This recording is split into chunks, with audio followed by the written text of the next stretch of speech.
माळशेज घाटातील रस्ता पावसामुळे खचला. माळशेज घाट बंद असल्याने स्थानिक व्यवसायावर मोठा परिणाम.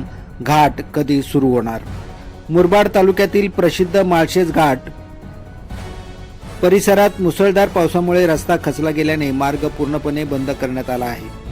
त्यामुळे पर्यटकांची वर्दळ थांबली असून पावसाळ्यात पर्यटकांनी गजबजणाऱ्या पर्यटन स्थळावर सध्या शुकशुकाट पाहायला मिळत आहे.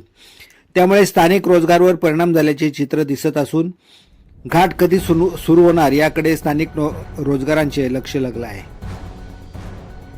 पावसाळा सुरू होताच माळशेज घाट, नाणेघाट, कासाराचा नाळा, दुर्गाचा नाळा, तिदबी, काळू वॉटरफॉल तसेच परिसरातील विविध धबधबे आणि नैसर्गिक झरे पाहण्यासाठी मोठ्या संख्येने पर्यटक येत असतात. मात्र माळशेज घाटातील रस्ता पावसामुळे वाहून गेल्याने वाहतूक पूर्णपणे बंद झाली आहे. त्यामुळे पर्यटकांना या भागात जाण्यास अडथळा निर्माण झाला आहे. रस्ता बंद असल्याने पर्यटन स्थळांकडे जाणाऱ्या पर्यटकांची संख्या मोठ्या प्रमाणात घटली आहे.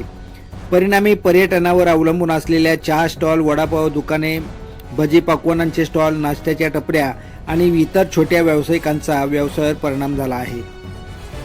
पावसाळ्यात पर्यटकांच्या गर्दीतून या छोट्या व्यावसायिकांना वर्षभराच्या उत्पन्नातील महत्त्वाचा हिस्सा मिळतो. मात्र सध्या रस्ता बंद असल्याने पर्यटकच नसल्यामुळे अनेक दुकाने व टपऱ्या बंद अवस्थेत दिसत आहेत. त्यामुळे स्थानिक व्यावसायिकांसमोर आर्थिक संकट उभे राहिले आहे, अशी माहिती सामाजिक कार्यकर्ते नथू पारधी यांनी दिली आहे.